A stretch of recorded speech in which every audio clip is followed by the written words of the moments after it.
Hey guys, so today we're getting real. It's happening.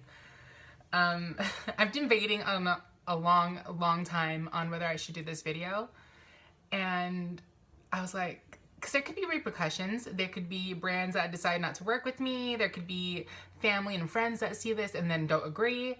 But at the end of the day, I'm gonna do whatever makes me happy, and I feel like by me telling you guys my story, it could help you and let you know that you're not alone. So today I'm going to be talking about my battles with anxiety, depression, gender dysphoria, and why I use cannabis, aka weed, to medicate myself.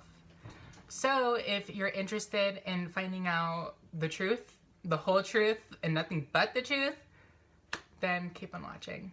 I'm gonna start off this video being very clear and say, like right off the bat before I even get there, I don't condone smoking marijuana if you're underage, or I'm not about peer pressure or anything like that. This is just what I do that helps me. Live your own life, that's it. So, we're gonna go back to where this I feel really started. So I don't know if you guys have noticed, but sometimes I talk really fast and I mumble and I stumble over my words, and it's hard for me to talk because I am an anxious person. I have anxiety, and that makes me tend to speed up how I talk, and it's very confusing. People see me and they think I'm so confident and I could do anything, but the reality is that anxiety is something that I suffer with daily. I've just learned how to cope with it, and honestly, weed helps me. I'm sorry, it really does. So before we get into that, I kind of want to go through a brief history, a little backstory of where I feel my anxiety comes from. Anxiety runs very deep in my family. My grandfather had it really bad, my mother, my uncle. It skipped my sister. My sister is 7 years older than me. It really skipped her. She does have some anxiety, but not nearly as much as the rest of us do. So it skipped my sister, went to me. And then my oldest cousin, who's 16, has severe anxiety. And then it skipped my my 3 other cousins. Unfortunately, it has shown really deep in my nephew, who is 9 years old. He's my middle nephew. So it's really sad to see him go through that and have to deal with it. My mother suffered from severe anxiety attacks my whole life. From as long as I can remember. I just remember a lot of things she couldn't do. She couldn't drive for a while. It's the everyday tasks that can sometimes be the hardest with someone for anxiety. My anxiety really started to affect me in high school. Most of you should know by now, I am a trans woman, and I've only been transitioning since 2012, and I graduated in 2010. So if you do the math, I wasn't Jade in high school. I was Joey. And it sounds so weird to say out loud. I'm someone whose anxiety affects me every second of every day. When I talk to people, when I'm just walking through a store, when I'm driving, when I'm talking to my family, I'm always anxious. My heart's always beating. I always laugh and I say I'm one of the most insecure, confident people you'll ever meet because it's the truth. And just like I did in high school, I was so anxious. And high school is already a fucking nightmare for a lot of people. So what I did to compensate was I portrayed myself to be someone I wasn't.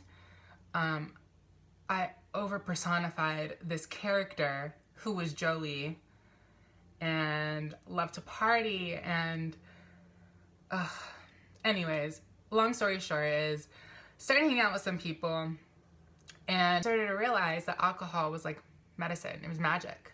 A few shots and I could talk to anybody. I could go to that group of people that I would have never been able to talk to and socialize and be normal.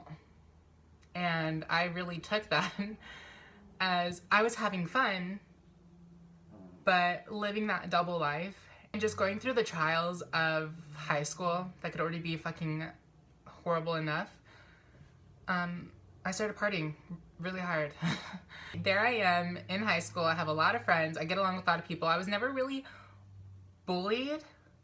Like, that's the thing. Like, it's hard for me to explain this to people, but like, people like in middle school and high school, they didn't bully me. They didn't like call me names. They would, like, it's happened. But I feel like what they did was kind of worse. They ignored me and didn't include me in things and kind of just pretended like I wasn't there. And that kind of, I have serious FOMO. Like, I feel like I'm always missing out. So after high school, I tore my meniscus and I ended up having to get surgery in my knee. That put me out for a while. And I saw all my friends go to college and meet all new people and party, and it got to me. It really got to me. I sat there and I watched everyone live their lives, and my anxiety and my depression got a hold of me in that time, and I started to abuse prescription pills. Even a lot of people that don't know me before I moved to Pennsylvania, I really try to keep that part of myself secret, because that's just not who I am here, you know? I began abusing prescription pills, my Lortabs. It numbed everything. It took away all of those feelings. It just made me numb, and I could do things. So time has passed. I heal. My knee's healed, and I go to school for a little bit, and that was nice. But I started partying really, really hard. So a little backstory. I hung out with a group of like 6 girls, who, like, some of them like interchanged, but like there was always like that core group. So there was a group of like 5 or 6 girls who like we always hung out with, and we used to party. Like, people don't understand how hard we went. Like, we used to go, like, wake up, get ready, go to a day club, which is like an adult pool party, and then party all day, leave at like in the afternoon, take a nap, get ready, go out at like 11, party all day until 6 a.m., go to after hours at Artisan, which is like freaking terrifying, and then go to after hours, like either if we were gonna go to someone's house and continue to party, or we would fucking just pass out and do it all over again. That was my life. 5 to 6 nights a week, partying. We would always, no matter what we did, we had a bottle. Like, if we went to a club, the party, we went to a family birthday, we were pre-gaming in the car. So I kind of like gotten lost in that, and I was doing very not good things at that time. I honestly don't know how I'm not dead. I have not been kidnapped. I don't, like, I'm healthy. Like, that's, I'm so blessed to say that, because I did some really fucked up shit. I did a lot of things that I wasn't proud of, and I made a lot of mistakes when I was drunk that I know I only did. Like, I can replay it in my mind. I can, like, sit there and just, like, feeling anxious and about to go in, like, and if you've been to a club in Vegas, like, hello, like, it's, like, packed, there's a lot of people, and if you have anxiety, that's, like, a nightmare. But I wanted to be normal. I had this persona. I was, like, party, like, let's go. So I would chug. I would get so drunk. Back then, I never really smoked weed. I would here and there, but it was never, it was just, like, in a party situation, and yeah, it was already when I was already drunk. You know what I mean? The young trans girl who I was back then was confused, insecure, and didn't know what to do with her life. And I truly feel that if I still lived in Las Vegas, I don't know where I would be. I don't know what I'd be doing. I don't know if I'd be alive, quite honestly. I did have a drinking problem, but I'm not gonna be like, I wasn't a raging alcoholic. Like, I wasn't sitting in my room binge drinking, watching Bring It On and crying about high school. So a year before I moved, which is 3 years ago, when I still lived in Vegas, I got into a car accident. And I'm not going to talk about the car accident because it really changed my life, and me and my best friend of 10 years no longer speak to each other since that day. And it's really hard. You know, it's like, I don't like to talk about it, especially with people that know both of us. So not only did I lose my best friend, I got a concussion and I retore my meniscus, and that put me out for a while. And what people don't know about that time was that I was a shut-in. My anxiety at that point had gotten so bad and so crippling that I couldn't work. I couldn't go to school. It took me, even to go to the grocery store, it took my family, reassuring me that all of those thoughts in my head weren't, they're not gonna happen. All of those worries were just in my head, and that everything was gonna be okay. But you guys, when I say I was a shut-in, I stayed in my bed. I stayed in my bed from morning until night. Of course I got to use the bathroom, but I didn't do anything besides that. And that was a horrible time for me because I'm such a social person, and I'm seeing all my friends live their lives, and and it just, I couldn't control it. You know, I try to say that I'm strong and I can do anything. One of my favorite quotes is, "I'm not afraid, I was born for this." But my anxiety and my depression and everything just got to a point where I couldn't control it. It won. It really did. And the only times I can get out of my bed was to get drunk, honestly. That's what would fool everybody. I would look good, be out, party, get wasted, make bad decisions, and then go home and do the same thing again. I wasn't even happy. All the times partying and everything like that. Yeah, there was good times, but I can't pinpoint one time in my life that I was truly happy and that my anxiety and everything wasn't getting to me. So, like I said, I was involved in that car accident and was already just in a very bad place. So, finally, being out with my knee, and as soon as I healed, I told my mom and my sister, let's go. We need to leave.